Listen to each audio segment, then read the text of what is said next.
100 रुपए, तो जरूर इसमें कुछ तो बात होगी। उसने क्या कहा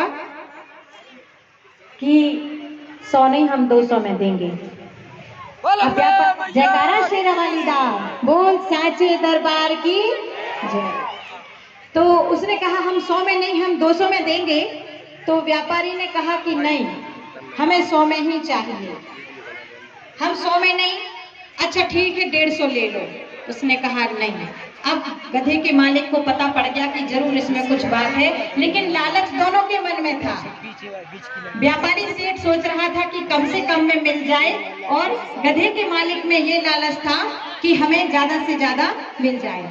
खींचतान होती रही और उसने हीरा ना दिया और ना व्यापारी ने लिया, और वो आगे बढ़ा और गधे का मालिक भी आगे बढ़ा। दूसरा व्यापारी आया, ठीक यही प्रक्रिया वहां भी।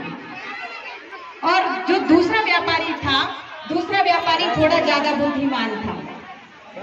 तो गधे के मालिक ने कहा कि हम 200 में देंगे, और उस व्यापारी दूसरे व्यापारी ने कहा तुम हमसे 200 नहीं, तुम हमसे 500 लो, लेकिन ये हमें दे दो। अब उस दूसरे व्यापारी ने वो हीरा 500 रुपए में खरीद लिया।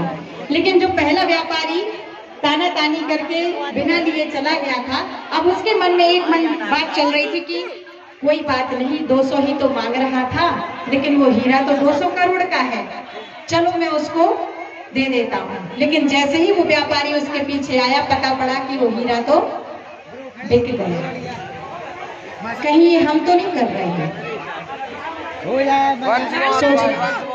कि भगवान आज आपके नगर में पिछले 12 वर्षों से ये ज्ञान की गंगा को बहा रहे हैं, पिछले 12 वर्षों से, जिसमें ना कोई फीस है, जिसमें ना कोई धर्म का बंधन है, जिसमें ना कोई जाति का बंधन है, ना कोई पढ़े लिखे का भाव है, और ना ही कुछ ऊंच नीच का बंधन है। फिर भी हम इस ज्ञान को, इस ज्ञान रूपी ज्ञान रत्नों को अनदेखा कर रहे हैं। और इसीलिए एक कहावत बनी है ऐसी परख शक्ति के लिए कि अब पछताए होत का जब चिड़िया चुग गई खेत।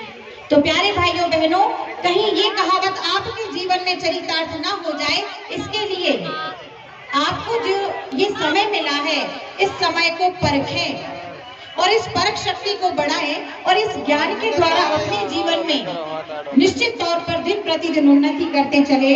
ये है माता रानी का पहला हाथ, अर्थात शक्ति, परख शक्ति।